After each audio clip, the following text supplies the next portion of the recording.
Bueno, vamos a ir empezando el debate. Les he hecho aquí comer rápido y vosotros grupos cuando podáis. Bueno, ya sabéis cómo solemos hacer. Vais pidiendo el turno de palabra, os voy pasando el micrófono y podéis luego preguntar. O luego también podéis vosotros, ya que sois tres, y también cuando veáis también, aunque la pregunta igual vaya dirigida a uno, podéis intervenir los demás, porque sois aquí los protagonistas del evento.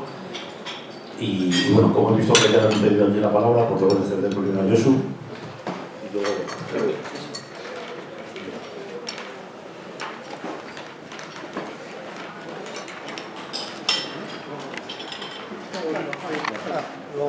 Hola. Vale, yo te voy a echar aquí la broma curva. Sí.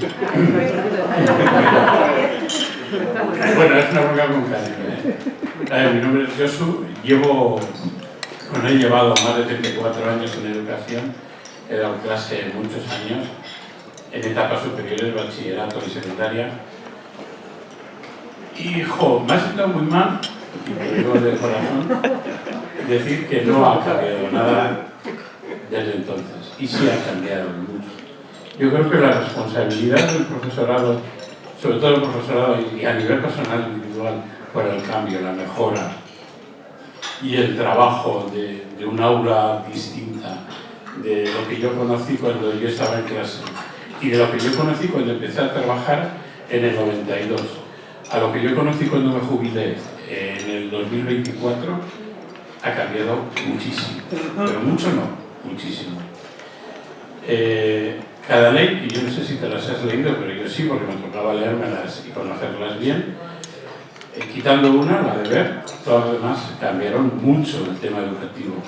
Tanto que la última, y estoy ayudando a compañeros y amigos a llevarla al aula, les está costando y el esfuerzo del profesorado es grande porque quieren dar lo mejor. Y yo estoy contigo, hay gente que no lo hace bien, y hay mucha gente que no lo hace bien, pero que se está trabajando por hacerlo, sí, y que el cambio es bestial. Las clases de hace 30 años a las de ahora, yo he estado en el cole por otro tema, no tienen nada que ver, y hay centros que son referentes. Yo creo que se está por el cambio, y luego hay asociaciones de profesores, yo pertenezco a una de ellas, a Aula que nos reunimos todos los años en el mes de julio y trabajamos por el cambio y somos como unos 200 profes que sin que nadie nos obligue nos juntamos una semana y trabajamos temas por el cambio. Está ahí, o sea, y no solo estamos nosotros, hay otras gentes en Andalucía, Aula de toda España, hay gentes en Cataluña que se llama Espiral. O sea, yo creo que el movimiento por el cambio de gente muy responsabilizada en dar una educación mejor es grande. Tiene razón, hay que cambiar y estamos en ello. Yo ahí no te enfadar. Muchas gracias a los demás, también me ha parecido muy interesante, pero a ti te toca. O sea, han sido muchos años trabajando por cambiar, y seguimos en ello. De hecho, yo sigo dando charlas, o sea que... Y hay gente interesada. Bueno, y no digo más, ¿vale? Ya lo siento. No te preocupes. A ver, evidentemente... ¿Esto se escucha así? Sí. Evidentemente, muchísimas gracias. Estamos para eso, para debatir. Cuando yo planteo el hecho de que el sistema educativo no ha cambiado, hablo del sistema, no hablo de los profesores, evidentemente. He tenido la oportunidad de trabajar con muchos profesores durante los 3 años de mi etapa educativa. Yo, de hecho, formaba al profesorado, ¿no? Y era muy divertido porque, claro, yo tenía 22 años en aquella época y formaba gente que tenía pues, bastante más edad que yo, generalmente, ¿no? He conocido de todo, he conocido profesores que evidentemente querían cambios, he habido profesores que les daba exactamente igual, pero si os fijáis en la presentación en ningún momento he hablado del profesorado, porque creo que es un colectivo que está muy machacado a nivel social y que tienen, en mi opinión, y esto es una opinión muy personal, una labor importantísima y no se remunera ni se valora como debería, ¿no? Por eso nunca hablo del profesorado cuando hablo de educación. independientemente de que son parte de la base y son parte del sistema, ¿no? Pero cuando yo hablo de que no ha cambiado, es que la realidad es que por mucho que pongamos pantallas en clase, por mucho que pongamos iPads en clase, por mucho que cambiemos la metodología de evaluación de una por habilidades a una por notas, ¿no? La realidad es que yo, la última vez que estuve trabajando en colegios, que fue hace 2 años literalmente, los niños siguen teniendo, al menos lo que yo veía, el mismo problema que yo tenía cuando salí del colegio, ¿no? Que es también un poco lo que ha hablado Zule después que yo, ¿no? Esa falta de propósito, esa falta de motivación por estudiar, ese tipo de mentalidad de nuevo repetir exámenes que sigue haciendo, ¿no? Y por supuesto hay muchísimos ejemplos de muchísimos sistemas educativos y colegios que están haciendo cosas muy diferentes, ¿no?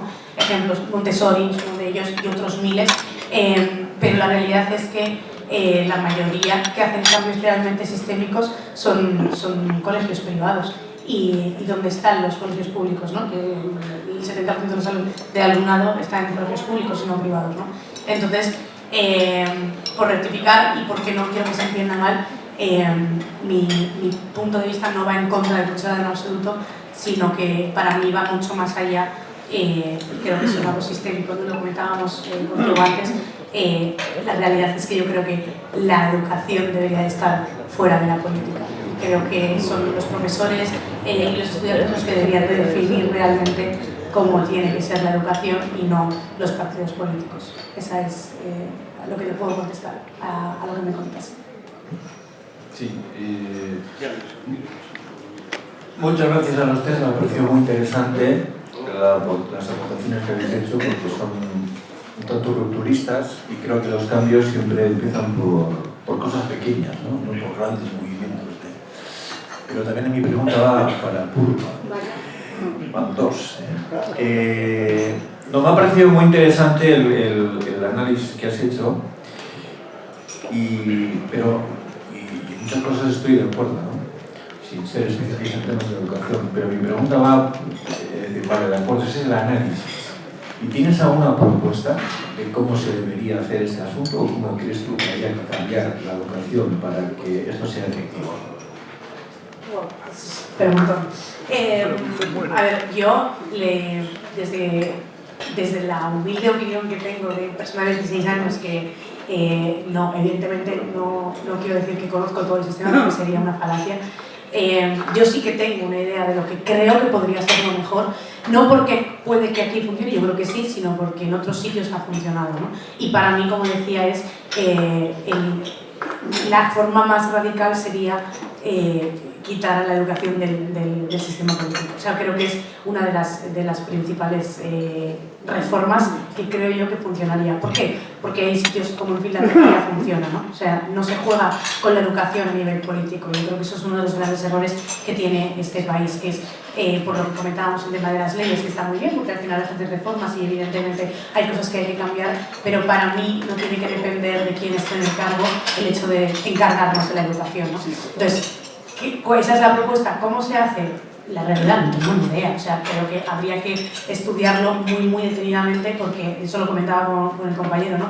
Es un cambio tan radical, tan sistémico, la educación es tan integral dentro de los sistemas personales y ya que todo el mundo ha pasado por aquí, que es mucho más complicado de cambiar igual otros temas, ¿no? Como puede ser salud mental, que ha salido hace relativamente nuevo, que es algo un poco más de la superficie, ¿no? Está muy enraizado el tema de la educación, entonces es un tema muchísimo más complejo de cambiar, pero yo creo que todos los sistemas son modificables. Moviendo las palancas concretas, creo que son todos modificables. Si la pregunta es cómo se hace, yo no tengo ni idea y no soy la que tiene la respuesta, pero creo que una de las formas de hacerlo es sacando a la educación del sistema político. Además también podéis intervenir sobre preguntas. Y este primer punto del día. Bueno, enhorabuena y gracias por vuestras 3 disertaciones muy interesantes, cada una desde su propia perspectiva. Bueno, yo me llamo Miquel Badiola, toda mi vida profesional ha estado vinculada al derecho administrativo, tampoco en relación con ello la pregunta que voy a hacer, pero antes de nada sí quiero contestar a una pregunta que nos ha hecho, que yo he entendido que nos ha hecho Apurva, sobre que nos pongamos en situación a los 7 años, ¿qué recuerdo teníamos? Pues yo a los 7 años entré en el colegio y el primer día me escapé. No sé si fue mi primer acto de rebeldía o mi primer acto de pensamiento crítico, pero no me gustó absolutamente nada. Bueno, la verdad es que los 2 años anteriores, pues los padres nos metieron en un grupo de clases particulares para prepararnos para el colegio. Estamos 8 o 10 chicos y chicas, fue mi primera experiencia de enseñanza mixta, teníamos una maestra estupenda y claro, en contraposición a ello, pues aquello fue un choque tremendo. Luego, para que nadie se engañe, luego saqué buenas notas y ya me integré en aquel sistema, pero no me gustó nada y en toda mi vida de bachiller, etcétera, me siguió sin gustar absolutamente nada, con buenas notas, pero nada de nada. O sea que, bueno, en fin, esto es como mera anécdota. Lo cierto es que al cabo de unos años me enteré que el profesor aquel de mi primer día de clase se había suicidado. No creo que fuera por mi debut en el colegio, pero vamos. Ya paso a la pregunta. La pregunta, vosotros, desde vuestra propia perspectiva, además ya tenéis un rodaje de preocupación social, de trabajo social, etc. ¿Qué echáis de menos en las administraciones públicas? Ya sé que es una pregunta muy socorrida, que además descarga todo el esfuerzo en las personas a las que se les pregunta. Pues, ¿qué efectos tiene cuando me preguntan? ¿Qué tiene la integración en la Comunidad Económica Europea de España? Y de joder, pues vaya usted, vamos a tomar un café y hablamos de otra cosa, ¿no? Bueno, pues no quiero descargar esto, sino un par de ideas fuerza. 1, 2, 3, lo que consideréis conveniente. Una idea sobre qué es lo que echáis de menos en las administraciones con vuestra experiencia, cómo os gustaría que fueran, pues esto está fatal, no solo la vivienda, ahí habéis expuesto un programa de gobierno en definitiva, una política de vivienda, no solo eso, sino en general, en cuanto a la administración de cualquier tipo de nivel, estatal, autonómico, foral, local, etc. Algo que se os pueda ocurrir. Perdonad por la pregunta y perdonad por el comentario personal que he hecho antes sobre mi debut educativo. Yo me siento súper identificada contigo. Yo era una chavala que sacaba muy buenas notas en el colegio y odiaba el colegio. O sea, creo que no va a la par el hecho de que saques buenas notas a que te guste el colegio. Pero de nuevo, porque y yo cuando hablo de la experiencia educativa es por mi propia experiencia y es un poco egoísta, pero es una realidad como otras muchas. A mí el sistema no se adaptaba a lo que yo necesitaba. Entonces yo era igual que tú, yo no me escapaba porque no me dejaban y porque estaba todo mucho más controlado, pero la realidad es que yo me hubiese escapado más de una vez, sinceramente. Más que era demasiado niña buena como para decir, ay, me voy a ir, ¿no? Pero yo me parecía muy tedioso y comparto contigo, ¿no? Si quieres dejar a mis compañeros hablar un rato, pues si no, esto va a ser un monopolio y luego ya contigo. Gracias, Apurva. Yo no me escapé nunca del colegio, a pesar en ese aspecto. Y luego estudié ingeniería, así que tampoco me puedo escapar, entonces no me voy a enterar de nada. Pero tema de administraciones públicas. Tenemos muchas tecnologías a día de hoy a nuestro alcance, sobre todo me refiero a las de la información, en concreto, o sea, la creación de contenido, cosas que pueden simplificar mucho el trato con las personas. Entonces, yo he hecho de menos varias cosas. Por una parte, no he hecho de menos porque nunca ha existido, sino formas de mejorar, vamos a llamarlo así. Cuando llegas al mundo y ves todas las administraciones públicas que hay un cacao terrible porque no llegas a enterarte de quién hace qué y tardas mucho tiempo en entender qué puerta tienes que tocar para hacer qué. Una vez que lo entiendes ya es mucho más fácil, ¿no? Pero el proceso de llegar hasta allí es una tarea muy ardua y esto no nos pasa a los jóvenes, nos pasa a todo el mundo en administraciones que no, o a empresas grandes también funciona mucho en corporate esto. Pero una forma en la que las administraciones pudieran ser mucho más abiertas, porque escuchas a alguna administración grande, por ejemplo, yo qué sé, no se me ocurre ahora ningún caso concreto, aduanas, por ejemplo, una administración, el tema de moneda y timbre, que hace moneda y timbre, ¿no? Pues te explica, no, hace el tema del timbrado, te explica la historia y dices, ah, vale, por eso hacen certificado. Entonces, de alguna forma poder conocer el día a día, lo que hacen, los procesos, todo este tipo de que estuviese documentado. No me refiero en un PDF en una web, sino más en una red social con contenido en vídeo. Las personas empatizarían mucho más con lo que significa y por qué un trámite requiere más tiempo que otro. Eso por un lado, el tema de una accesibilidad, o sea, una forma de empatizar mucho más clara. Luego, el tema de los trámites, esto voy a hacer otra vez referencia al tema de la burocracia. Entiendo que hay trámites que requieren tiempo y no se pueden hacer cosas tan rápido, pero siento también, y creo que es una cosa común, que hay muchas cosas que se podrían simplificar. Y la entrada de nuevas tecnologías quizá no está siendo, a día de hoy, digamos, habilitante. O sea, bueno, está la tecnología ahí, podríamos hacer cosas, por ejemplo, voy a hacer un ejemplo un chatbot. O sea, un chat en línea que te vaya a resolver las 50 dudas más típicas que puedas tener cuando llegas a una administración y te las explique paso a paso y no necesitas que haya una persona de 8 a 2, sino le escribe y te responde rápido, ¿no?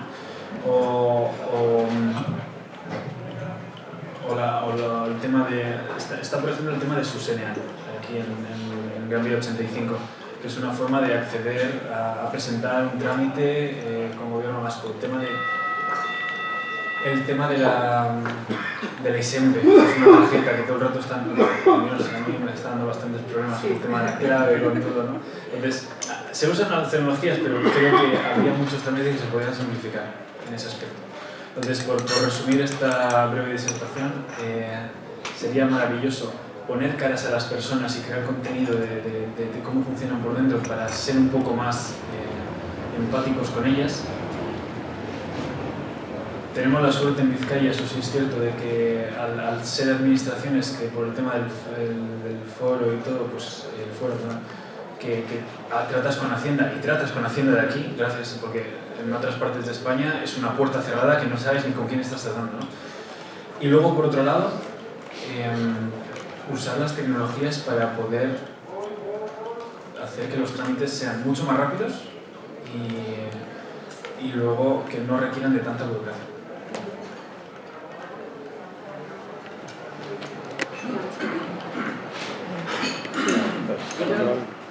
Hola, yo en primer lugar quiero agradecer a QV Roma por habernos puesto en contacto con estos tres jóvenes y darnos la oportunidad de escuchar, que no es habitual que desgraciadamente que les escuchemos, ¿no? Por otro lado, algunos de ellos, pues yo creo que nos conocemos de mi etapa de CEBEC, pues con el proyecto de Ositos y demás.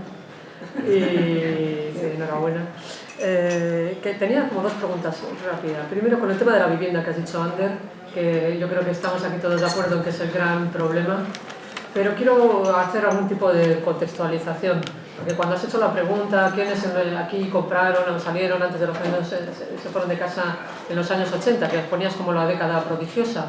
Quizás olvidemos en los años 80, que era cuando yo salía al mercado laboral, en el 87, el paro era el 37,5% en Euskadi, 37,5%.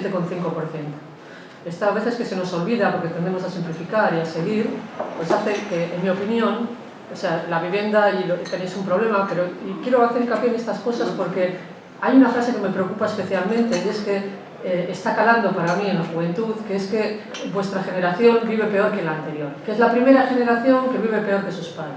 Y eso me fastidia un poquito porque creo que puede generar desesperanza en los jóvenes que realmente se lo pueden creer por desconocimiento de otros problemas. Yo creo que cada generación, nuestros abuelos vivieron una guerra, cada generación tiene sus conflictos, ni mejores ni peores. Es verdad que la vivienda es troncal, pero no encontrar trabajo también lo es. Entonces, creo que, porque oigo mucho esto a políticos también, decir que esa generación, los jóvenes lo tienen peor. Y, por ejemplo, tenéis unas capacidades y unas habilidades estupendas para poder buscar trabajo no solo aquí, también fuera, que también eso nos duele que vayáis fuera, pero desde el punto de vista personal ya me hubiera gustado a mí y a muchos de los que estamos aquí, ¿no? Tener todas esas posibilidades. A veces uniendo a lo que ha dicho tu compañero también de las cualidades o de los problemas que muchas veces afrontan los jóvenes sobre que son más conformistas o que se rinden antes ante las adversidades, quizás si no se rindieran antes ante la adversidad de no encontrar vivienda, igual encontraríamos también entre todos muchas de las propuestas que estáis proponiendo aquí. Y la segunda pregunta así rápida era, ¿estáis en contacto con entidades? ¿Cuál es vuestra relación desde Lideremos con partidos políticos o gente que realmente puede hacer que el cambio sea de verdad posible?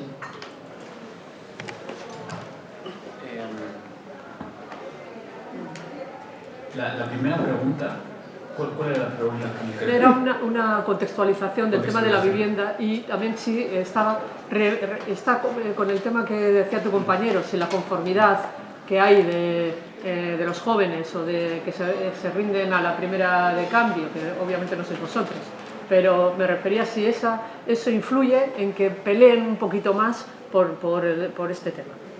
Sí, yo lo que comentaba era el panorama actual del tema de la vivienda, que es la frase típica de como si no te tomaras un café de Starbucks y ahorraras esos 4 euros al día, seguro que podrías comprarte una casa antes, ¿no? Pero la realidad es, en la situación actual, que es necesitas entre 8 y 12 sueldos anuales para comprar una casa, y el tema de la escasez de oferta y tal, y luego que hay un panorama que es muy caótico de necesitas, pues justo planteaba, me ha pasado a mí hace poquito cogiendo un piso alquilado, que es 850 euros, 2 personas con sueldo tal, tener que sacarte un seguro de impago. Como, pues eso, era impensable la primera vez que empecé a alquilar pisos hace 6 o 7 años, no se pensaba en eso, ¿no? Entonces, todas estas cosas hacen que una persona no tenga esa expectación de decir, es que no sé si va a ser propietario alguna vez en la vida, ¿no? Entonces, cogen y, bueno, prefiero gastarme en un viaje yéndome a Bali o a donde sea, que es una forma de sentirme realizado, que en una generación pasada podría ser, pues voy a tener un piso y después de tener un piso tendré una familia y luego construir patrimonio, ¿no? Entonces, tenemos que buscar la forma de reenfocarlo, ¿no? Como decir, vale, a ver, realmente tú tendrías que estar trabajando para conseguir una propiedad troncal, que es la vivienda, con la que tú tengas una estabilidad para, si quieres, lo que quieras hacer en tu vida, pero poder formar una familia o más patrimonio, lo que quieras dedicarte a hacer. Y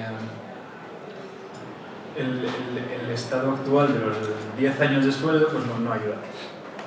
Y luego, el tema de, Lideremos no es Euskadi, no somos solo Apurba, Resule y yo, sino esto parte de un grupo mucho más grande que nació en Barcelona, se ha extendido por toda España y en cada comunidad. En Euskadi somos una comunidad pequeñita, muy pequeñita, pero ahí sí que tiene muchísima fuerza. Y con el tema del plan de Más Vivienda, que es lo que he enseñado un poco por encima antes, pero es un plan muy largo que podéis echar un ojo y si queréis os lo paso. Sí que hay sitios de España donde ya se están empezando a... la idea de todo esto es, Lideremos es una plataforma que recoge las problemáticas de las personas jóvenes, lo transforma en propuestas, como nos gustaría que, oye, ya que la gente joven no está comprando casas porque no puede llegar a permitirse tal, quítale el impuesto o que empiece a construir vivienda pública o tal. Y luego habla con los distintos grupos políticos, da igual el color, para intentar conseguir que estas propuestas salgan adelante. No es un tema de si es de A o de B o de rojo o de azul o de verde o de lo que sea. Y las propuestas se van presentando por comunidades y sí que hay sitios donde van calando mucho más que en otros. Hay sitios, por ejemplo, la propuesta de Más Salud Mental, donde se han habilitado psicólogos para personas jóvenes, para personas que tienen problemas de salud mental, que están en depresiones y tal. Se ha aumentado la cantidad de psicólogos disponibles para jóvenes. El tema de vivienda sí que no sé justo qué comunidad me estás pillando, pero han prometido construcción de vivienda pública. Entonces va un poco por comunidad. ¿Quieres decir algo por ahí? No, es eso. Yo creo que al final es que tu pregunta era si tenemos contacto con los diferentes partidos políticos aquí en Euskadi concretamente. Uno de los acercamientos que hay, la realidad, y para ser totalmente honestos, este es como el primer evento así oficial después de la primera cena que hicimos que se hace en Lideremos desde que se fundó el año pasado, o sea, desde que se abrió aquí en Euskadi. Porque la vida pasa, entre otras cosas, que yo soy la que lo lleva y estoy a 1000 mierdas más, y esa es la realidad. Entonces no nos hemos puesto a hablar todavía y a sentarnos con nadie, también porque no nos hacen caso.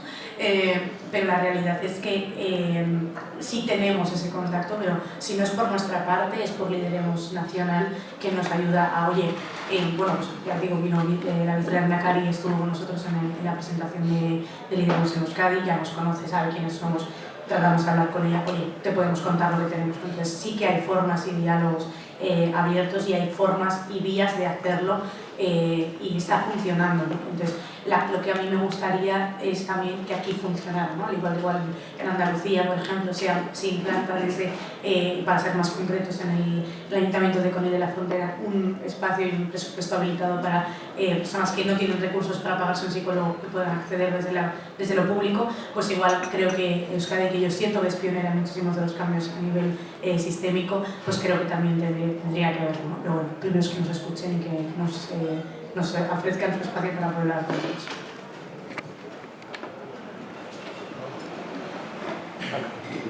Ana. Buenas tardes. A ver, soy Ana Fernández y soy economista, ¿vale? Me vais a perdonar antes de haceros una consulta o dos a los tres. Voy a por los tres, pero antes le voy a dar las gracias a Carolina por lo que ha comentado, porque yo creo que todos nos hemos sentido identificados con lo que ha dicho. A ver, voy. Vamos a ver. Gracias por ver la inquietud que tenéis, porque tenéis inquietud. Y cualquier meta requiere una continuidad y poner ahínco en lo que se está haciendo. Y creo que la tenéis, ¿vale? Eso por ahí. Y otra cosa. ¿Qué opináis ahora de que la gente, los estudiantes, cuando terminan un determinado nivel, quieren ser funcionarios? Todos quieren ser funcionarios. Y claro, que os lo dice una persona que se puso como autónoma con 40, ¿vale? Entonces, ahora, hoy en día, todavía cuando queremos contratar a alguien, ¿dónde están los profesionales? ¿Todos en la administración? Sin más. Y otra cosa, ¿cuántas personas de vuestro entorno se han puesto como empresarios? Gracias. ¿Quién empieza?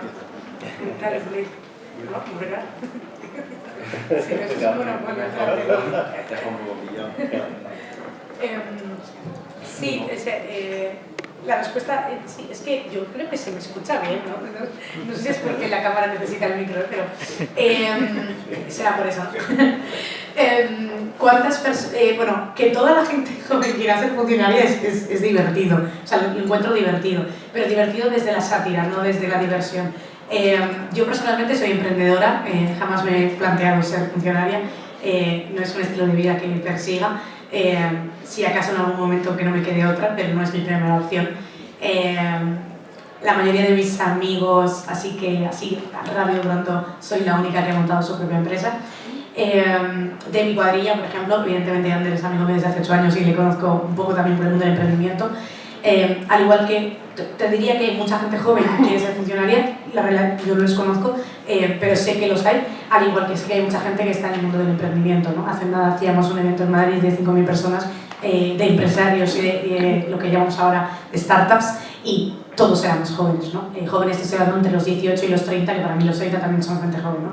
Entonces, ¿qué opino? Pues eso me parece divertido desde la sátira. Yo creo que al final este tipo de personas que buscan ser funcionarios lo hacen desde la perspectiva de la búsqueda de una estabilidad económica y desde el no arriesgarse, que hablaba también Zuley antes, ¿no? El buscar el no arriesgarnos en comparación con el tener un sueldo fijo y trabajar de 8 de la mañana a 2 de la tarde y a mí que no me molesten, ¿no? Entonces yo creo que es una mentalidad, no sé si es compartida en todos los jóvenes, diría que no, porque yo estoy entre ese grupo y yo no la comparto, pero sí que es en parte por esa búsqueda de estabilidad y por un poco lo que comentabas anteriormente de esa sensación un poco de pesimismo social que hay, que yo creo que lo tenemos todas las generaciones, no solo es la nuestra, yo creo que en general todo el mundo siempre pensamos que estamos peor de lo que estamos. Y en consecuencia de ese pensamiento viene la necesidad de ser un poco más estable y decir, bueno, pues a mí si el Estado me va a pagar mi sueldo, va a ser un sueldo tranquilo, yo voy a tener mi propia casa, me puedo alquilar y nadie me molesta, pues mucho mejor que buscarme la vida y ver a ver qué hago, ¿no? Enhorabuena por ponerte autónoma a los 40, me parece muy valiente, sobre todo porque yo ahora mismo estoy en ese proceso de ser autónoma, tal, no sé qué, y es durito. Y luego por otro lado lo que comentabas, ¿no? Se me ha ido totalmente la pregunta que has hecho la segunda. Se me ha ido por completo. El tema del funcionario, era para ver cuánta gente en vuestro entorno se ha puesto. Ya te he contestado. Soy la única. En cuanto a la pregunta de cuántas personas de mi entorno son empresarios autónomos, pues por el momento, pues la gente de Lideremos que conozco, unos cuantos tienen su propia empresa o startup. Creo que son casi de los únicos jóvenes que su empresa o iniciativa, y los demás pues son compañeros míos de la universidad, ya que estoy todavía en tercer curso. Y a ver, hay veces que hablo con ellos y ellos dicen que prefieren no se han propuesto lo de ser autónomos, muy pocos, y la gran mayoría piensa en trabajar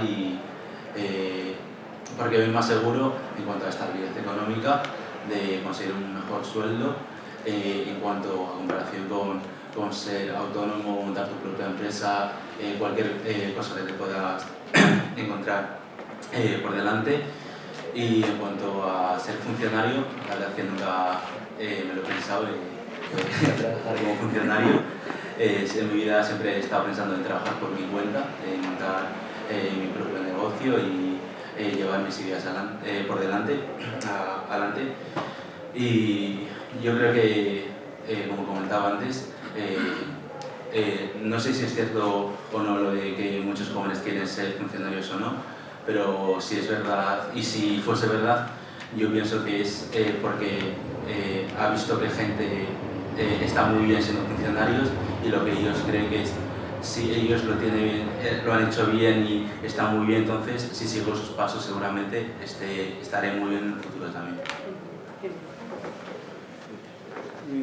Bueno, justo hace cosa de un mes me tuve que descargar la vida laboral para, no me acuerdo qué me están pidiendo, pero tengo justo 30 años, llevo 9 años de autónomo. Ese ha sido salir de la universidad y creo que estuve trabajando un mes en alguna cosa de TT y tal, y directamente no sé si soy masoca o por qué he elegido este camino, o sea, no es porque me falten oportunidades en otros ámbitos, pero entiendo que para mí es un estilo de vida, es pensar en tener una libertad de crear y en poder pensar en que puedo crear una cosa que puede tener cierta salida, hacerlo grande, poder luchar, poder pelear. Me gusta mucho el tema de trabajar muchas horas seguidas y saber que estoy peleando porque algo llegue en nuestro caso, pues me hace mucha ilusión tener productos en supermercados de Alemania y llegar hasta ese punto. Para mí es algo que hace 5 años no imaginaba, ¿no? Y esas cosas, ese tipo de hechos hacen que sea, evidentemente, lo duro que es no saber alemán y la logística internacional y todo el papeleo y todo lo que viene siendo la burocracia y las administraciones y los impuestos y todo, pero te dan una razón para seguir esforzándote por aquello por lo que empezaste, ¿no? Y lo que comentabas de las personas que sueñan con ser funcionarias, hay muchos funcionarios que evidentemente quieren ser funcionarios por vocación, y hay mucha gente que es funcionaria por vocación y los admiro, pero también hay mucha gente que busca la parte de funcionariado por un tema, y yo creo que es miedo a la realidad, que es lo que comentaba Purva, de buscar una estabilidad, como les aterra el mercado laboral, les aterra el tema de no saber cuándo van a recibir, si van a ser suficientemente buenos para algo que le pide una empresa o tal, y dicen, bueno, mira, yo me esfuerzo mucho ahora porque otra cosa no, pero llevo estudiando toda mi vida hasta los 22, me estudio en una oposición que es seguir estudiando, ¿no? Y con eso sé que tengo una plaza de por vida en algo, ¿no? También, no es que no me parezca bien, es que siento un poco de pena por las personas que están eligiendo un camino de vida basado en únicamente el no tener una inseguridad, ¿no? Porque la vida es riesgo, de cierta forma, ¿no? Y siento que esas personas no van a sentirse nunca realizadas, que es como parte esencial de por qué estamos vivos, ¿no? Y, o sea, también es cierto que la cantidad de funcionarios ha aumentado año tras año, y que a veces como no, pues hemos aumentado en empleo, pero en realidad es empleo público, así que no sé muy bien qué, ¿no? Pero también siento que la mentalidad, que esto es una de las problemáticas que podemos hablar otra sesión entera, que es, tenemos una mentalidad negativa hacia lo que viene siendo la empresa y los autónomos y todo este tipo de... O sea, justo hablaba con un compañero, porque o sea, nosotros ahora en la empresa pues tenemos una situación donde estamos en un crecimiento maravilloso y estamos creciendo mucho y tal, pero hace igual 3 años la realidad era otra y estamos rompiéndonos los cuernos para entrar al primer supermercado.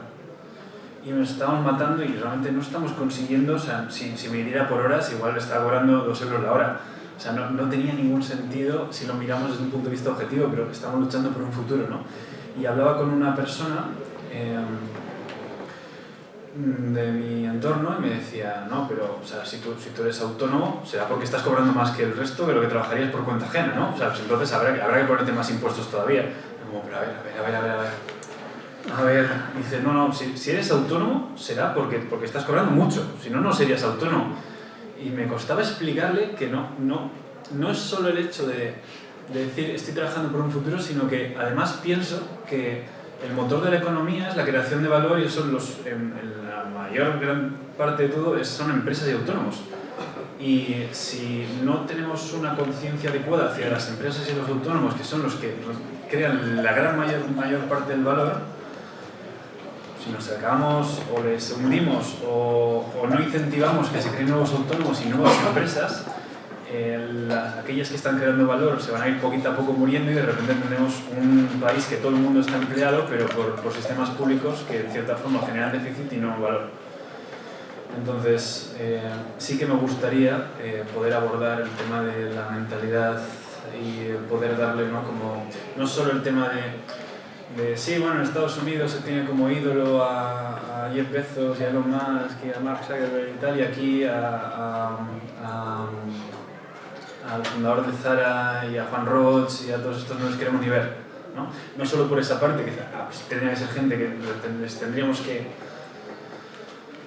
poder escuchar más, porque yo no he tenido el placer de escuchar a Mancio Ortega en ningún momento, a Juan Roig creo una vez, pero tendríamos que tener como mucho más estima a las personas que se esfuerzan por crear valor. Como punto, una ¿sois conscientes de que sois muy especiales?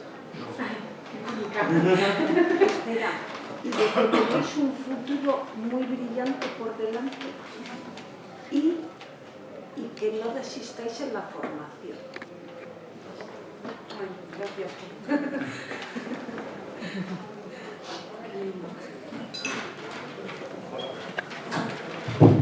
Hola. Oye, pues muchas gracias, y además por poneros ahí, que sé lo que significa, poneros ante el público y a que vienes. Yo voy a hacer 3 comentarios de abuelo Cebolleta, una respuesta que habéis preguntado y un par de preguntas o 3, ¿vale? Y con eso tiráis para adelante o no caéis ninguno y dejéis pasar al siguiente, ¿vale? Comentarios de abuelo Cebolleta. Tú decías antes, Apurva, que creías que iba por la industria 4.0. Bueno, si le echáis una ojeada, estamos ya en la industria 5.0, no la 4. Entonces, ¿y qué es? Que es una tontería porque se ríe por aquí, pero tiene mucho que ver con lo que estabais diciendo. tiene que ver con la colaboración del hombre y la máquina. La máquina como sistema mecánico y el hombre como sistema de neuronas que va muy en línea con vuestro mensaje. Es el primer comentario. Segundo comentario para Ander. Yo también soy de los 80, yo también sufrí la crisis aquí en Bilbao y yo también tenía los mismos desempleados que tenía Carolina cuando estábamos todos aquí. Y además mi casa no costó el sueldo de 2, sino de 6 años. Entonces ya se aproxima más a los 10, ¿no? para que tengas en referencia de lo que se cobraba y lo que se hacía. Y con esto he dicho los dos comentarios, la respuesta y las preguntas. Y yo voy más un poco por vuestra organización, que me resulta tremendamente interesante. O sea, por curiosidad. Y quizás, y si no, me la contáis luego, ¿vale? Digo, si estoy acaparando terreno. Pero sí me gustaría entenderos, aprovechando tus palabras, perdón el nombre, lo tengo que mirar, Suley, ¿cuál es el propósito de vuestra organización? Lideremos, yo voy por la línea de la organización. ¿Cuál es vuestro propósito? ¿Cuántos sois? ¿Cuántos queréis ser? ¿Cuál es vuestro plan de acción en los próximos 3-5 años? ¿Dónde os ponéis? Digo porque, y sobre todo, ¿cuántos sois por la relatividad de que sois, como han dicho hace un minuto, lo que representa una gota de agua dentro de un océano? Estas son mis preguntas.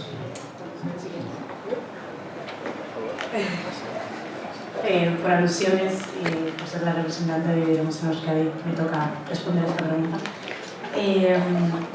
El propósito de Lideremos es muy claro, que es que todas las personas jóvenes que quieran tener una voz y dar su opinión y aportar algo a la sociedad lo puedan hacer. Es así de sencillo, ¿no? Partiendo de esa base, una de las cosas que veníamos viendo desde hacía mucho tiempo era que había muchos espacios en los que se podía debatir, ¿no? Como este, por ejemplo, en los que los jóvenes podíamos debatir con personas de diferentes edades y diferentes pensamientos, pero ese debate nunca llegaba a ningún sitio de práctica, ¿no? Entonces teníamos en la cabeza el poder dar un paso más. Es decir, no solo es debatir y no solo es abrir espacios de conversación que son importantes, sino que esos espacios de conversación luego deriven en una propuesta de valor, ¿no? Y comentábamos antes que los cambios, en mi opinión, y creo que la diremos, los cambios sistémicos suelen venir desde abajo hacia arriba y no al revés, y es precisamente un poco la idea de Lideremos, ¿no? El poder, nunca mejor dicho, desde el pueblo, el hacer propuestas que vayan hacia arriba, ¿no? Y por eso también centrarnos en aquellos temas que a día de hoy nos interesan a los jóvenes, pero que en realidad nos afectan a todos, ¿no? Pues la vivienda, pues en la salud mental, el hecho de ser joven no implica que te afecte más la vivienda, ¿no? O sea, que te afecta exactamente igual, tengas la edad que tengas, pero sí que es real que desde un concepto de lobby juvenil, gente que impulsa directamente estas ideas, es un poco desde donde nace el propósito de Lideremos, ¿no? ¿Cuántos somos? A día de hoy somos 10.000 jóvenes en España asociados a Lideremos. En activo unos 5.000, esa es la realidad, porque es verdad que una cosa es decir, estoy aquí y apoyo esto, y otra cosa es hacer este tipo de cosas. Y como decía Ander antes, hay comunidades en las que es más fuerte que en otras, ¿no? Aquí estamos empezando ahora, en Madrid llevan muchísimo más tiempo, ¿no? Y de hecho, una de las cosas que solemos hacer mucho también son cenas coloquio con gente que tiene ese interés precisamente para seguir conversando y seguir escuchando a gente que tiene algo que decir, ¿no? ¿Cuál es el objetivo? ¿Cuál es la meta? ¿Cuál es el camino a seguir, ¿no? Nosotros ya hemos hecho la expansión en España, ya estamos en todas las comunidades autónomas del territorio nacional y ahora la realidad es que lo queremos escalar a nivel europeo, ¿no? Entonces estamos en el trabajo de hacer lo mismo que estamos haciendo aquí a nivel europeo y en ese camino estamos, con el objetivo de que todos los jóvenes de todos los países del mundo tengan su Lideremos de referencia para poder convertir Lideremos en un espacio en el que se hable de propuestas y se lleven a cabo esas propuestas. Así como respuesta más o menos rápida. Sí, justo estaba aprovechando para mirar notas de prensa y son 13.500. Ah, mira, yo he hecho 10.000. Algo similar, están en casi todas las comunidades y luego, por ejemplo, sacaron hace poquito la propuesta de Más y Mejor Empleo, lo sacaron junto a la organización Princesa de Girona y eso, sea, colaboran activamente. Aquí no tiene tanta presencia, también porque Euskadi pues, en cierta forma es un poco hermético, pero en Madrid y Barcelona tienen mucha fuerza y también en la zona de Andalucía.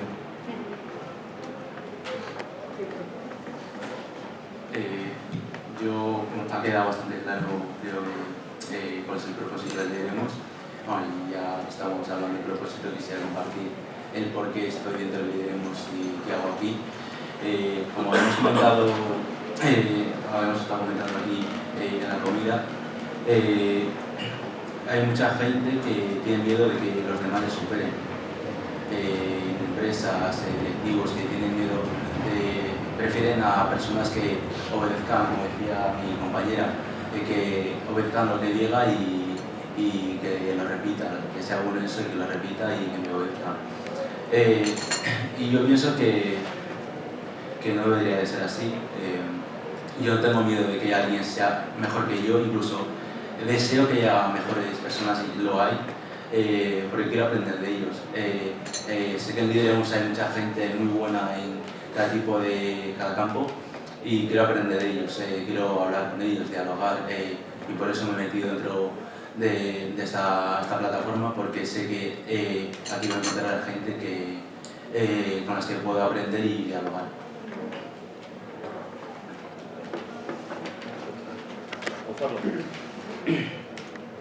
Bueno, pues soy Donat, este caso me gusta mucho la exposición. Y bueno, voy a empezar diciendo que es más una reflexión. Yo entre juventud y gente madura, gente mayor, no hay diferencia en cuanto a masa crítica, emocional o espiritual o racional. Es decir, creo que son iguales. Los programas que tienen al final como condición humana me parecen lo mismo. Con lo cual, no es tanto un problema de la juventud. Creo que vosotros ocupáis un nicho dentro de la juventud que igual, cuando os juntáis con otra juventud, igual no opinan como vosotros, igual están pensando en ganar mucho dinero, igual están pensando en divertirse, con lo cual no es una juventud que representa a la juventud en su lugar. Y habrá otra gente que sí. Eso por un lado. Por otro, en cuanto al sistema educativo. En cuanto al sistema educativo, yo creo que es un problema, bajo mi apreciación personal, no tengo fuentes como compañeros y demás, de espacio y de número de personas. En un espacio en el que se pueda dar calidad, lo asocio más al mundo de la tercera edad, y más atención más personalizada, se puede garantizar el cuidado de las personas, el cuidado del alumno, se puede mimar más, se puede atender más a los que requiere el alumno, más concretos o lo que sea, puedes atender a las necesidades que puedes dar, que te das cuenta que tiene esa persona y demás. Ritmos distintos de percepción, etcétera, de aprendizaje. Y creo que en una escuela en la que los ponen a todos homogéneos es mucho más complicado y de ahí viene el problema. Hacer eso supone un cambio de paradigma, que muchas veces hemos hablado, en cuanto a estructura física del edificio y en cuanto a todo. Por las leyes están muy bien, yo no sé tampoco, pero esas leyes no plantean ese cambio de infraestructura porque eso supone un cambio económico brutal. Gracias. Sí, de nuevo por alusiones. Es una de las grandes realidades, y no está aquí el compañero, creo que se ha ido, que comentaba antes el tema de las leyes, y una de las cosas que pasa, creo yo sí me he leído las leyes de educación, las primeras que se hicieron no, pero sí desde la de 2013, que encima es la que me iba afectando a mí ya desde hace tiempo. Y uno de los problemas que hay es que se plantean muchos cambios, pero no se dice cómo hay que hacer esos cambios. Y a lo que se refería el compañero respecto de que los profesores están dejando los cuernos para que esos cambios sean así, es precisamente porque la administración no les da la posibilidad de hacer el cambio. Es como, cambia esto, pero tú te buscas la vida en cómo hacerlo. Sin ningún tipo de infraestructura, sin ningún tipo de recurso económico, cambia esto que quiero que lo cambies ya. Y encima quiero que lo cambies en los próximos 4 años porque luego yo me voy y necesito que esto esté hecho para esos años, ¿no? Igual el cambio sistémico es mucho más lento, ¿no? Entonces, evidentemente, uno de los grandes problemas que tiene el sistema educativo a día de hoy es el número de personas que hay en cada aula. De 30 alumnos con diferentes capacidades, diferentes necesidades, con una sola persona a su cargo, suele ser muy complicado de llevar. Y los profesores mismamente lo dicen, ¿no? Lo difícil que es llevar a un grupo tan distinto, con tantísimas necesidades en el mismo espacio y todos a un ritmo que hay que seguir, porque hay que seguir el programa educativo, ¿no? Entonces, evidentemente, no se puede plantear, o yo creo que hay formas de plantearlo y habría que estudiarlo bien, y sí que me gustaría dar una vuelta a cómo se puede plantear de otra manera, porque para eso necesitas más profesores que se dediquen a ello y, por supuesto, evidentemente, más infraestructura. Y por eso creo que los grandes cambios a nivel sistémico se hacen en espacios que son privados, donde la empresa es privada, ¿no? El colegio es privado y el colegio decide qué es lo que se hace y qué es lo que no se hace, ¿no? Y en el público es el que se queda un poco relegado de todos esos cambios de los que estamos hablando.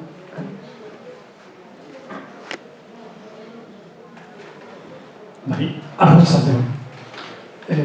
Primero agradeceros muchísimo porque nos estáis regalando un espacio de reflexión interesante y no muy habitual, en el que, bueno, pues sois protagonistas y hacéis que nuestro cerebro se mueva. A ver, primero una autocrítica. En segundo lugar, un comentario y acabo con una propuesta. Una autocrítica. Esta semana he visto un cartel que ha colocado en la Universidad de Granada un vicedecano, no recuerdo de qué facultad, está en todos los medios, que decía, el cartel dice: esta facultad no atiende a los padres. Porque todos los alumnos de esta facultad son mayores de edad.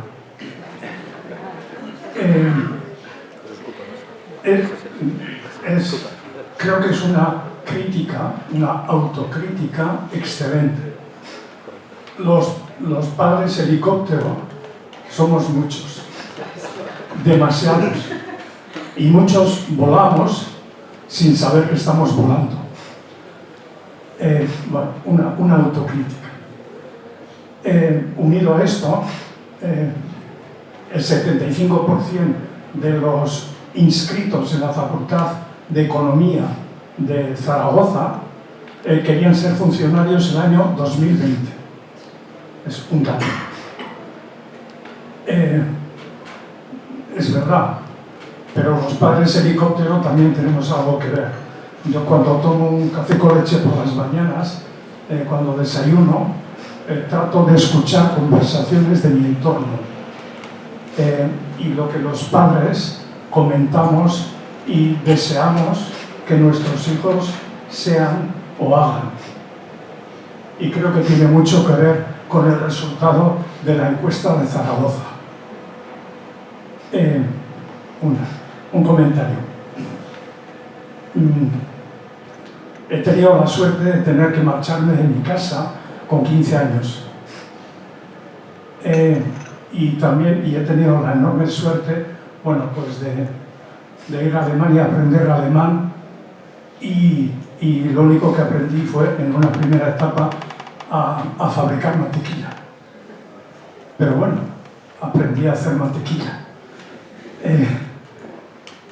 Y bueno, en otros momentos pues me marché a Cambridge, a París, y bueno, he tenido la suerte de moverme por donde he podido y he querido. Y cuando me encontraba con mis compañeros de juventud, de escuela, me decían y me criticaban la suerte que yo tenía. Entonces yo siempre les he respondido lo mismo, o sea, puedes venir conmigo y te tienes asegurada en mi casa, en mi habitación, tienes habitación para un mes gratuito. A partir de ahí muévete. Pero claro, si lo que quieres es los viernes salir de farra, cenar en la sociedad, una chuleta con pimientos de piquillo, pues hay que elegir. O lo uno o lo otro. Y esto recuerdo porque tuve la suerte de tener un presidente que me dijo en un momento crítico en el que tuve que firmar un contrato de bastantes millones de euros que no me correspondía a mí, a mi departamento, pero el lunes a la mañana bueno, volé para decirle al presidente lo que había hecho. Le expliqué y me dijo, pues está bien. Y a eso me ha condicionado mucho en la vida. El tener la confianza de tu jefe, ¿no? Y unido a esto, también el reto es lo que más ayuda a crecer. El reto.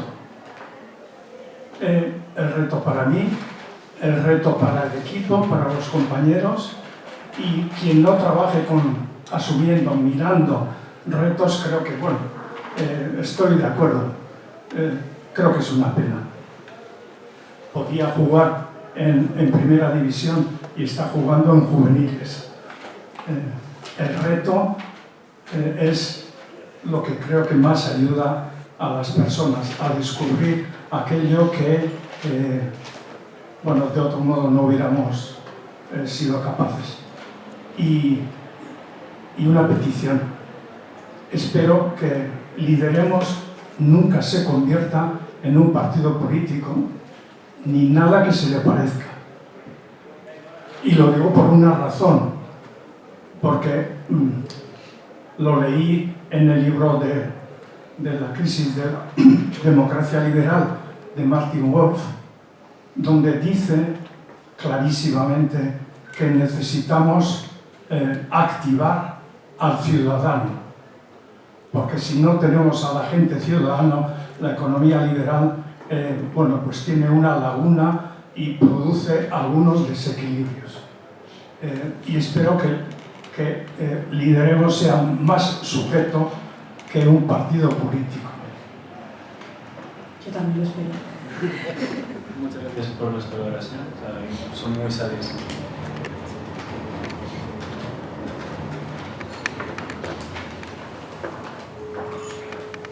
Justo me pilla con el caramelo de la sobremesa. Yo os veo más como un océano y una gota de agua. Y creo que lo que estáis haciendo, me ha gustado mucho tu intervención, porque has mencionado dos cosas que yo tenía apuntadas, que tienen que ver con la familia, tú lo has llamado los padres, y que tienen que ver con el reto como diría un estoico, el obstáculo como camino. Y que quizás en esta generación vuestra se está perdiendo un poco esa visión. Porque es cierto que a pesar de que económicamente es la primera generación que hay un decrecimiento con respecto a la anterior, sí que es cierto que os habéis encontrado con una sociedad de bienestar que no había antes. Entonces es posible que ahora lo que os parece un reto insalvable a vuestra generación pues fuera simplemente un viaje a París, me imagino que en transporte público de largas horas y con todas las aventuras que ello representa, ¿no? Como he dicho, os veo como un océano dentro de la gota de agua, así que entiendo que vosotros sí que os habéis echado para adelante. Quería preguntaros sobre dos temas concretos. El papel que juega la familia, tal y como os ha presentado Ander, o se ha autopresentado, una india, un chino y un vasco. ¿Creéis que culturalmente no es baladí que haya, por ejemplo, alguien con la visión que tenemos cultural de China, de tanto trabajo, y asimismo la tengo también de la India? Está claro que los vascos y los bilbaínos especialmente pues, somos sumamente laboriosos e industriales, así que la representación de Ander era obligada, ¿no? Pero ¿creéis que el papel de la familia es importante en todo este desarrollo de la juventud? Y luego la otra pregunta que tengo para vosotros, porque en mi caso pues, no ha sido tan romántico, yo también me escapé de la guardería con 4 años, Antonio Tapia,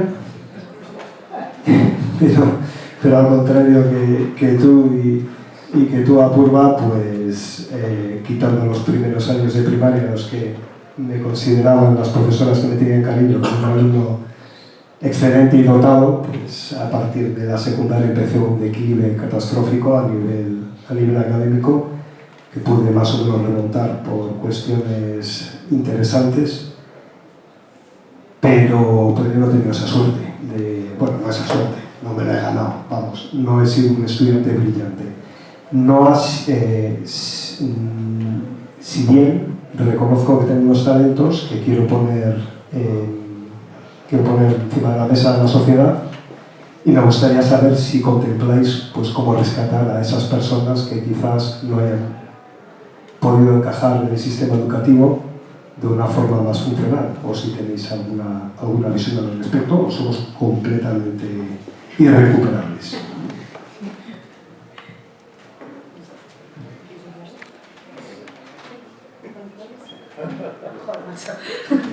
Me siento acaparadora de todo. Bueno, gracias por tu visión y también porque hemos estado hablando antes sobre estas cosas. A ver, la familia, o sea, en mi caso, yo creo que es una opinión demasiado personal y no sé si se debería, yo creo que deberíamos tomar con pinzas lo que voy a decir a partir de ahora y hasta que cierre el paréntesis. En mi caso, yo me he criado en una familia adoptiva, madre soltera, con una hermana adoptiva también. Mi madre murió cuando yo tenía 12 años, me fui a vivir con mis tíos, mi tío falleció hace 4 años, me he criado prácticamente sola. Entonces, para mí, personalmente, el valor de la familia no tiene tanto peso como igual puede tenerlo en otras familias, ¿no? No porque no sea importante y no creo que sea importante, sino porque en mi caso no ha sido mi pilar fundamental. Yo me he metido en los libros y para mí ha sido uno de los grandes refugios y donde más estoy aprendiendo, sigo aprendiendo de ello, pero sí que creo que no es tanto por la familia sino por el contexto. Da igual la familia en la que nazcas, el contexto donde te crías en parte forma a una persona, ¿no? No solo es el carácter con el que naces, sino también donde te formas. Y evidentemente los referentes son súper importantes, ni siquiera dentro de tu familia, pero sí dentro de tus propios entornos, ¿no? El hecho de tener referentes que mueven, que hacen direcciones, ¿no? hacia lo que igual no es lo común, es súper importante, ¿no? Igual que tener pues, profesores que son referentes y que todo el mundo recuerda a un profesor que le ha cambiado la vida, ¿no? Y lo comentaba antes el compañero. Yo creo que ese tipo de cosas también forman el carácter y son esenciales, ¿no? Y respecto a la segunda pregunta, que creo que va muy ligada con la primera, son salvables porque todos somos salvables, no hay una cuestión, o sea, en mi opinión no hay una cuestión, y cierro el paréntesis de antes, no hay una cuestión de como no encajas en el sistema ya no eres salvable. Tú estás aquí, ¿no? Y estamos hablando contigo y es una persona totalmente funcional, ¿no? Creo que el problema es creer que todos los niños tienen que encajar en el sistema, en mi opinión. Y que todos tienen que seguir una misma directriz. Y yo, sinceramente, estoy un poco molesta con mi yo de hace unos años, porque ya ahora soy mucho más rebelde que antes. Y me hubiese gustado levantar la voz de vez en cuando y decir que esto no me parece justo, que es lo que intento hacer ahora. Pero cuando era más pequeña no lo hacía, simplemente seguía los moldes y decía, bueno, pues si me dicen que tengo que hacer esto, lo hago y ni siquiera me lo cuestiono. Y ahora sí me lo cuestiono. Entonces, sinceramente, y he tenido la oportunidad de trabajar con muchísimos niños, lo sigo teniendo porque soy voluntaria de campamentos desde hace ya casi 10 años y todos los veranos trabajo con un montón de chavales. Todos esos chavales que son los que están fuera del molde, para mí son los que realmente, sinceramente, y cogiendo también con vidas, merece la pena estudiarles un poquito más y estar un poco más cerca de ellos. Porque te van a dar una visión del mundo que no te va a dar el niño que saca buenas notas y tiene un 10 y siempre dice que sí a todo. Eso es lo que yo creo. En cuanto a la primera pregunta, si la familia es importante, yo personalmente creo que sí y no a la vez. Sí de que es el primer contacto que tienes cuando apareces en este mundo, es el entorno en el que crías, eres como un papel, vamos a decir, en blanco, y el entorno, que en este caso para muchos puede ser la familia, es donde empieza a influir en cómo piensas y cómo actúas. En el caso, por ejemplo, de Apurva, que ha habido muchas familias, pues eso, para algunos puede ser muy importante y para algunos podría ser menos, pero yo creo que lo más importante es el entorno en donde te crías y en donde estás. El entorno es mucho. Efectivamente, de hecho decían la teoría de que eres en cierta forma el mix de las 6 personas con las que más tiempo pasas. Entonces, depende del entorno en el que te muevas, vas a direccionar tu camino de vida hacia un lugar u otro, ¿no? En mi caso no he tenido una una referencia dentro de mi familia que sea como tal, con una visión de crear una empresa. Es algo que en algún momento de la vida, cuando estaba estudiando, me surgió. O sea, siempre había tenido como iniciativas de querer hacer cosas, hasta que en un momento vi que era una posibilidad y salté a ello. Pero no es que yo no tenía un apoyo tampoco de la parte familiar, o sea, siempre me han tomado por el loco. Ahora simplemente es un loco con mucho más trayectoria, entonces ya como les parece un poco más... O sea, digo que se han acostumbrado, pero no es que a partir de como tengo un tío o un padre o no sé qué, que ya haya tenido una empresa, tengo un tío autónomo, por ejemplo, no considero que me hayan inducido o que mi entorno en ese momento tal. Ahora sí que muchos amigos, o sea, la mayor parte de mis amigos, pues por alguna razón tienen empresas, pero porque te acabas juntando con gente con quien compartes problemas y lloras juntas las penas y tal, y coincides en muchos eventos y todo, ¿no? Mi entorno ha cambiado desde entonces.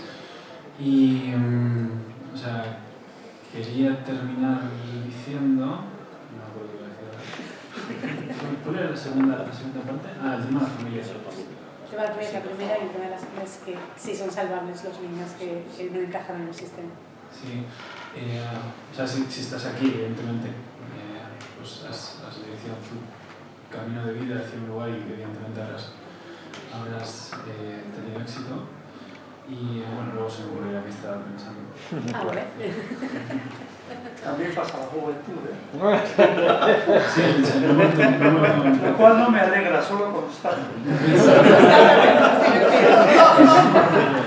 Que corte la ¿no? Bueno, vamos a hacer la última pregunta porque yo luego lo que quiero es que expliquéis cada uno de vosotros uno de los productos en los que estáis, el de Oxitos, el de la Lupa, el de tu sitio de equipo Europa, lo que quieras, para ir terminando. ¿Lo tienes? Vamos a dar paso a... Un segundito. Sí. El tema de las notas. Yo tampoco he sido un alumno excelente, pero siento que cuando tenga yo hijos dentro de unos años, no estaré tan pendiente del tema de si saben buenas notas, o sea, contarle que no saquen buenas notas, malas notas. Lo que más me va a importar es que hagan cosas al margen de lo que estudian, que se meten en las cosas, porque la educación está pensada para crear un molde de una persona que luego sea funcional en la vida adulta.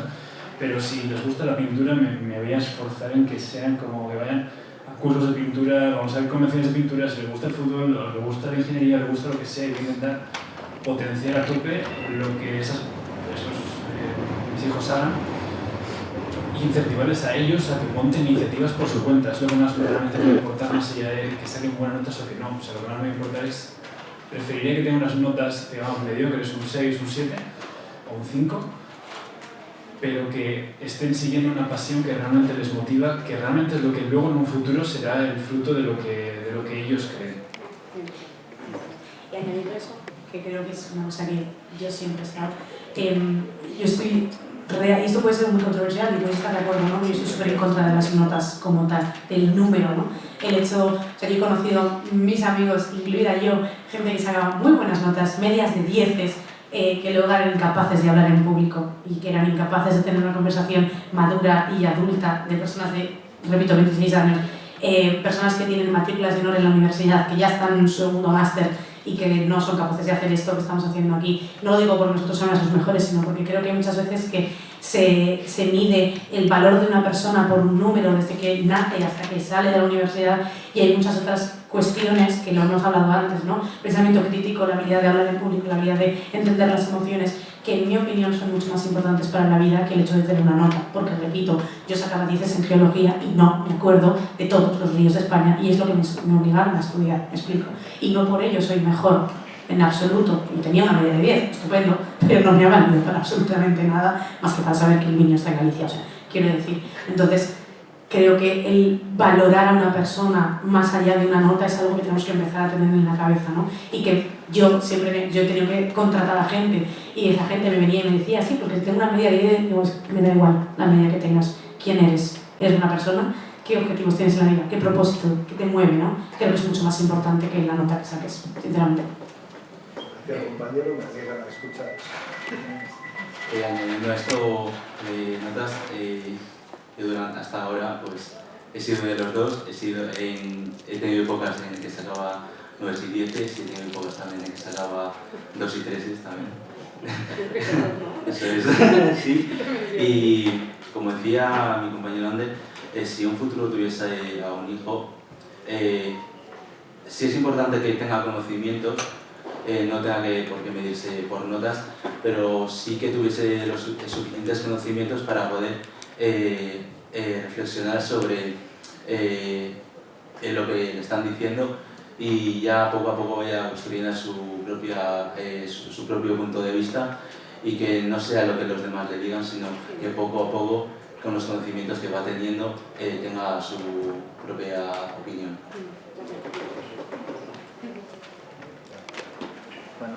Hola, hola. Bueno, soy Joseba. Lo primero de todo, muchísimas gracias a Curva, Zuley, Ander, tanto por compartir vuestras ideas como por siempre darle ese matiz personal que yo creo que además como generación estáis haciendo mucho más y romper esa disociación muchas veces que hay entre lo personal y lo profesional que creo que a nuestra generación nos ha venido bien, por lo menos a mí personalmente.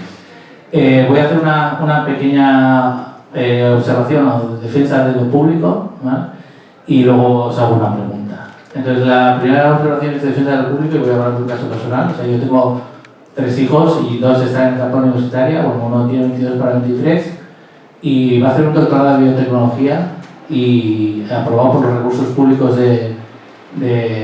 bueno, si da la beca del gobierno vasco y va a estar dentro del entorno de la UPV.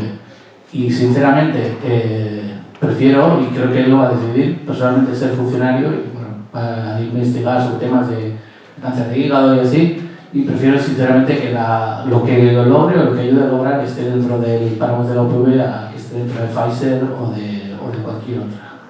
Eso va por el primero. Entonces creo que una de las cosas que tiene que pasar es que creo que público e innovación no tienen por qué enfrentarse. Y de hecho, uno de los problemas es que esa naturaleza emprendedora que tenéis, una de las necesidades es que esa naturaleza emprendedora se incorpore a lo público. Mi segunda hija está aquí 19 y está estudiando magisterio infantil. El año pasado ha sido voluntaria en el colegio de Javarri, no sé si conocéis, en el barrio de Recalde. Y sinceramente, de nuevo, espero que pueda ser funcionaria para ser profesora pública y para ayudar, y está encantada de encontrar un colegio donde hay niños y niñas que no tienen tantas oportunidades como hemos podido tener, o como he podido tener yo en mi caso y como han tenido mis hijos, afortunadamente. Y espero sinceramente que pueda ser profesora pública. Porque además, y yendo al ejemplo que has comentado contigo, yo creo que hay 2 cosas que recordar. Hay ciertos aspectos en los que el mercado no es la solución. Y la educación es uno de ellos. La educación, si tú eres una persona que por lo que sea tu forma de entender, tu forma de ver el mundo tiene una visión especial y no entra en la parte analítica o de lectura del libro y de la nota, el mercado nunca te va a ofrecer una solución porque nunca será rentable. Nunca será rentable dedicar todos los recursos que dedicar en la enseñanza infantil y en la primaria para encontrar lo que queremos todos. Yo creo que estábamos en esta sala, todos y todas, de encontrar cada uno su personalidad, su autonomía, su proyecto de vida, ¿no? Lo que dice Bertie Rogers, el derecho a ser como quieras y el derecho a hacer tu proyecto de vida que quieras. Entonces mi pregunta, bueno, sobre una observación andar de la vivienda, en la parte izquierda del gráfico no conozco el caso de Luxemburgo, pero conozco el caso de Viena. ¿Podéis investigar por qué es un 30% de Viena? La raíz viene de los años 1920 y así, que se puso un gobierno muy de izquierdas en la parte de Austria y decidieron empezar a invertir en vivienda y ahora mismo tienen el 30% de vivienda porque hubo recursos públicos dedicados a completar vivienda y aquí en capital público que se puede gestionar para juventud o para entornos plurales. Entonces,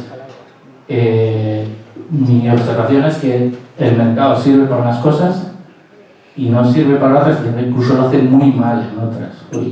Otro ejemplo, ya me callo, transición ecológica. Si tú dejas el mercado, siempre habrá alguien que pague o en la gasolina al precio que sea para tener un jet privado.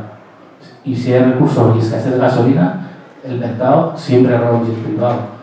Y esa gasolina puede no ir a otras necesidades más vitales. Y entonces, bueno, mi pregunta va a cualquiera de los tres, es sobre el tema de la vivienda. Yo creo que en los planteamientos que hacéis, creo que hay demasiada asunción de que las soluciones puedan venir del mercado, y entonces si habéis valorado que puede haber otras soluciones que no sean del mercado, porque igual el problema es que el mercado no funciona, dado que la vivienda es un bien básico. Gracias. Bueno, dado que has mencionado el tema de la vivienda, yo no soy experto en vivienda, hay que aclarar eso. Pero, o sea, creo que tampoco, no lo malinterpretes, o sea, no estamos en contra de lo público. Que no parezca que venimos a demonizar lo público. De hecho, lo que decía era que a mí personalmente no me parece del todo correcto que personas que no tengan vocación de ello se metan a hacerlo. O sea, si tus hijos tienen vocación, o sea, espero que tu hijo vaya a investigar biotecnología y tu hija a ser profesora, ¿no? Si tienen vocación de ser tal cosa. Y creo que, o sea, tema, por ejemplo, o sea, porque todo lo público está como hilado a la forma de financiar lo público es a través de impuestos, y hay mucha queja en general acerca del tema de los impuestos y tal. Y creo que no es tanto la queja de pagar más o menos impuestos, es en qué se destinan o cómo se aprovechan, ¿no? Creo que realmente el debate está, bueno, la queja en general de la sociedad está ahí en bueno, yo estoy pagando una barbaridad de impuestos y tal, y ¿dónde están las viviendas? ¿Dónde está la forma en la que luego se canaliza? O sea, evidentemente habría que invertir mucho más en investigación y en educación, son justo dos de los temas donde yo pienso que habría que invertir, o sea, todo el dinero que vaya a tener una mejor educación, una mejor sanidad y investigar cosas que nos puedan ayudar a la sociedad. O sea, no sé cuánto es el presupuesto, creo que era 5.000 millones, o sea, no representan un trocito del queso muy grande de los presupuestos generales del Estado. Creo que se podría invertir muchísimo más y se debería invertir muchísimo más en todo ello. Y el tema que comentabas de Viena, o sea sea el gobierno del color que sea, o sea, me parece que fue una muy buena inversión de hacer un parque público de vivienda tan grande, ¿no? No sé cuánto era, un 20%, entre un 15 y un 20% de vivienda regulada, ¿no? Que la vivienda regulada no deja de ser una forma en la que se ha pactado que va a estar a un precio X, como, oye, mira, creo que debería ser un alquiler de 600 euros, por lo tanto la promotora se hace sus cálculos y dice, bueno, voy a tener las casas de esta forma, con estos metros cuadrados, se negocia y se cuadra. Fenómeno, o sea, como una compra que sean 150.000 euros. Creo que la inversión en lo público en España también podría partir de ese lado, pero o sea, creo que la respuesta a esta pregunta va más por la gestión política, ¿no? O sea, como todo el mundo está de acuerdo en que hay que hacer viviendas nuevas, ¿no? Y más parque público de vivienda, pero no está sucediendo. O sea, no se interprete de mis palabras antes de que esté demonizando lo público, porque no. Sí puedo demonizar la forma en la que se invierte el dinero público, no que el hecho de que haya cosas públicas estén bien o mal, que de hecho creo que hay servicios que son totalmente esenciales. Y una persona que tiene una necesidad de educación o de sanitaria o tal, debe ser tratada, tenga dinero o no tenga dinero, o sea, eso no hay ninguna discusión en ese aspecto.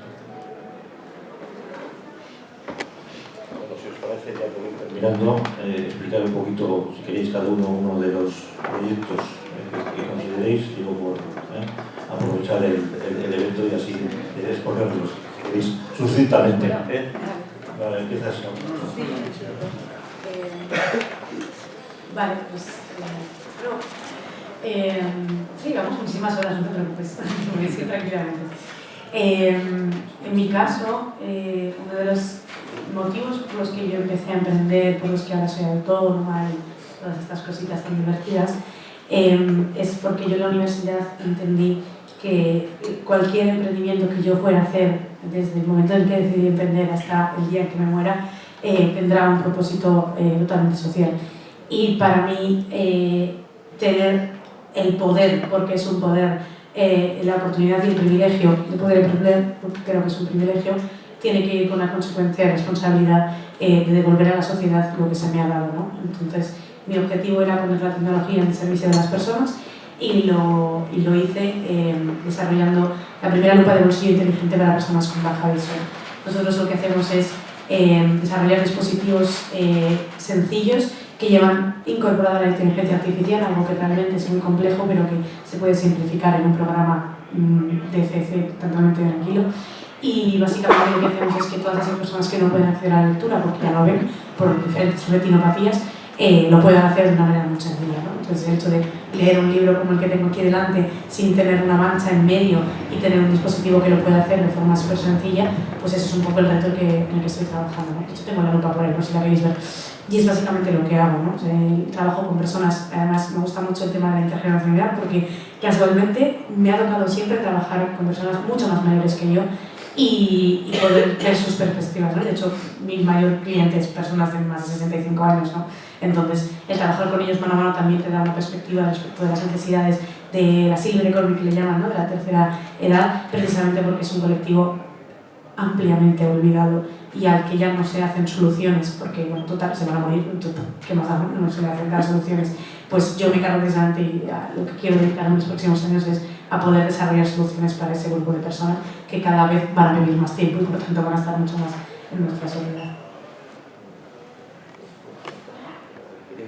Yo en comparación con Apurva y Ander no tengo ninguna startup y espero tenerlo, por el momento no lo tengo todavía, pero actualmente estoy participando mucho en la creación de eventos. Estoy como miembro coordinador en un grupo de trabajo de jóvenes economistas dentro del colegio de economistas. También he estado como asistente en tesorería para el evento anual de Equipo Europa. He participado como también parte de la organización en el evento de aterrizaje de Lideremos en Euskadi. Y mi objetivo realmente de hacer todo esto es, primero, aprender de cosas nuevas. Haciendo todo este tipo de cosas he ido conociendo a mucha gente. Hemos tenido muchos fallos por el medio, que el proveedor no esté a tiempo, en que los ponentes lleguen tarde, estáis todos ahí como a ver si llega, hemos tenido el año pasado, y vas conociendo muchas cosas que normal no lo sueles tener en cuenta ni lo que en la escuela se te enseña, porque es algo que si no lo vives no lo sabes.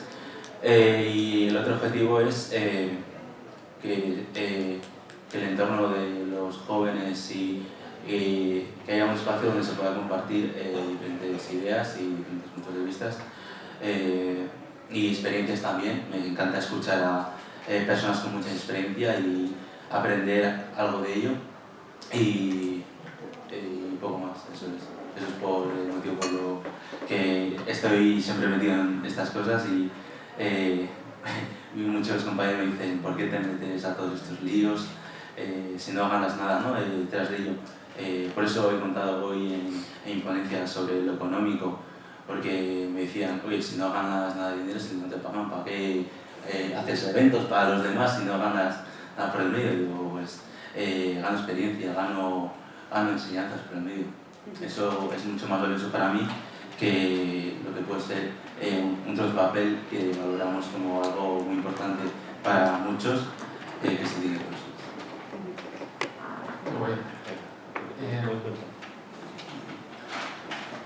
Nosotros, o sea, a nivel de usuarios, a nivel de clientes, lo que hacemos son cócteles comestibles, que son un mojito, un ron cola, un gin tonic fresa, un cubata de toda la vida, pero transformado en una bolsa de golosinas.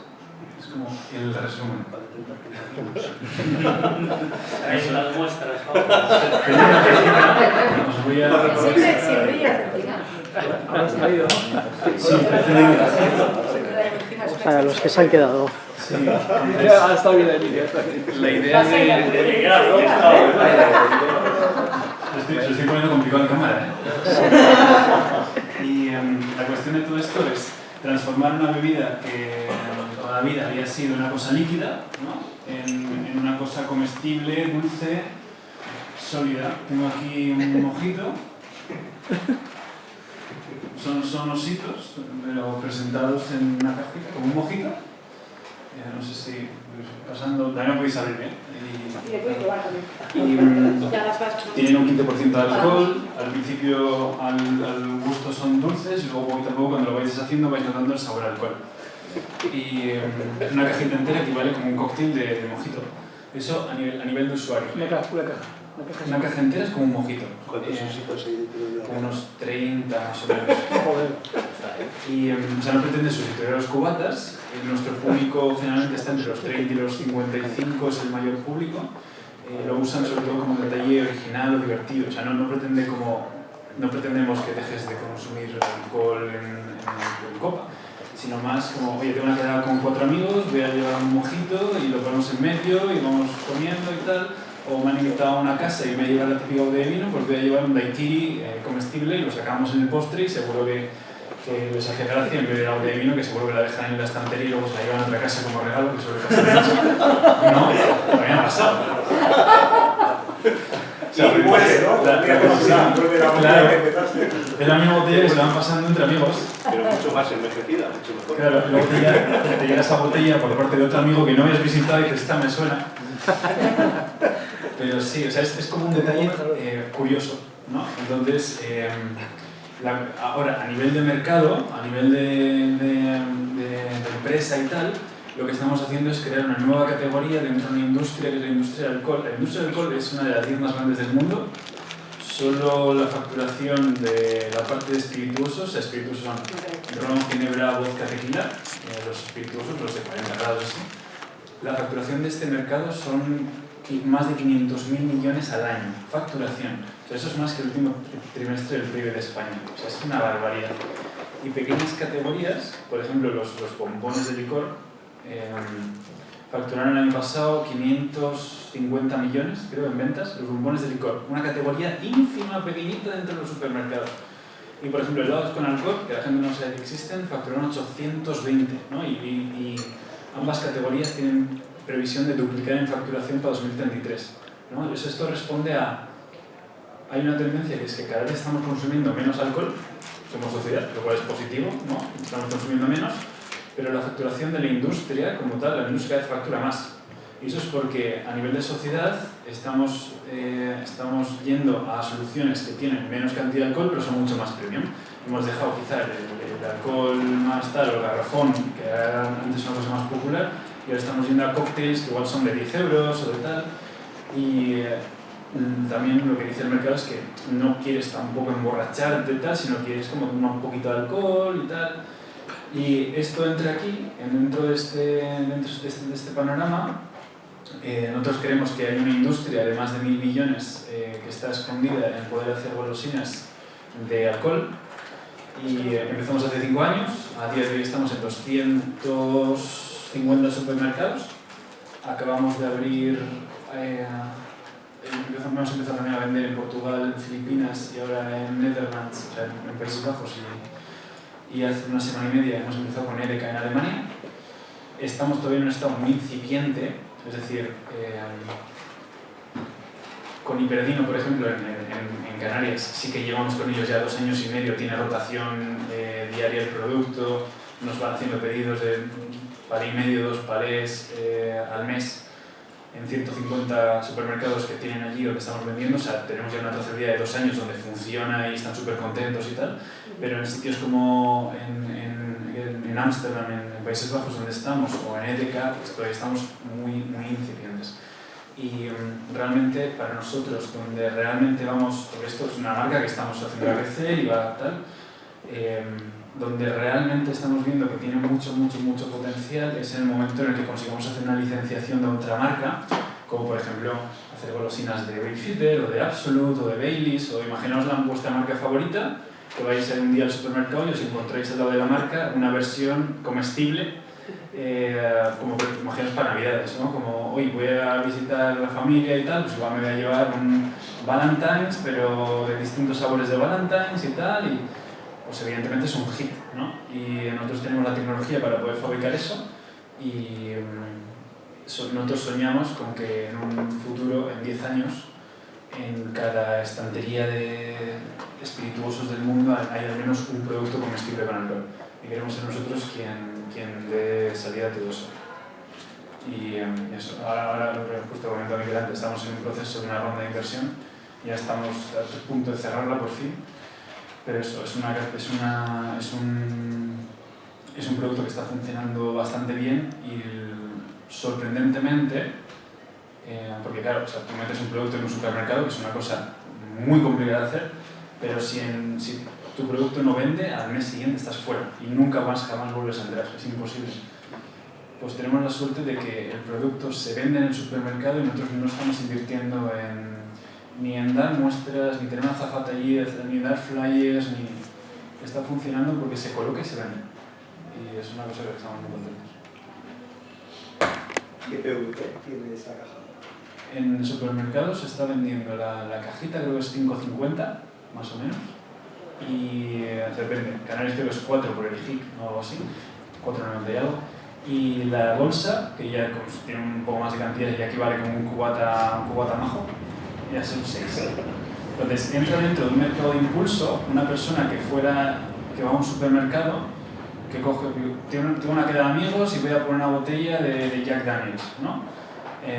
Claro, vas a ver un mojito comestible, no vas a dejar la botella de Jack Daniels, quizá coges el mojito. Entonces lo que les explicamos a los supermercados es que nosotros somos una forma de etiqueta aditivo. Nuestro objetivo con un supermercado es conseguir que ellos facturen, en vez de 12 euros que o 18 con una botella de Jack Daniels, pues que vayan a facturar 25 o vayan a facturar 32 solo colocando unas tiras rosas que no les ocupan espacio de balda. Ahí es donde creo que aportamos bastante valor. Y nos ha costado 5 años llegar a esta conclusión. Lo sé porque los conocí en 2018 solo. Sí, por ahí. Bueno, ¿Qué dosificación tiene el osito? Vamos a ir terminando. ¿Qué dosificación de alcohol tiene cada osito? Tienen el 15% de la golosina es alcohol. O sea, 30 golosinas como un cóctel, 45 como un cubata, más o menos. Pero la gracia de todo esto es cómo mantener ese 15% de alcohol, que es un líquido corrosivo, dentro de la golosina sin que se disuelva ni sea líquido y manteniendo 18 meses hasta que se caduca. ¿Está patentado así o es un... Bueno, no he dicho... No podemos patentar, o sea, sí podemos patentarlo, pero no protegerlo, esa es la conclusión. Si publico cómo lo hacemos, se nos puede copiar fácil. Bueno, muchas gracias a todos. Ya ha sido hora y media y pico de debate, que ya es bastante, eso hemos exprimido bien. Bueno, solemos decir los mayores que la juventud es un estado de ánimo, pero realmente bueno, es un buen momento para sembrar ilusiones, para abrir caminos y para comerse el mundo, que es un poco lo que hacéis vosotros. Y además pues con inquietudes, aportando a la sociedad y bueno, se os agradece el que hoy ya os habéis expuesto, habéis dado la cara aquí también con gente un poco más senior y os agradecemos en el alma que hayáis venido y hayáis expuesto todos vuestros criterios y bueno, y además un poco porque apostamos también por lo que decía al principio de los diálogos intergeneracionales porque vienen bien para todos ganamos con ellos. Entonces, vamos a darles un fuerte aplauso a ellos.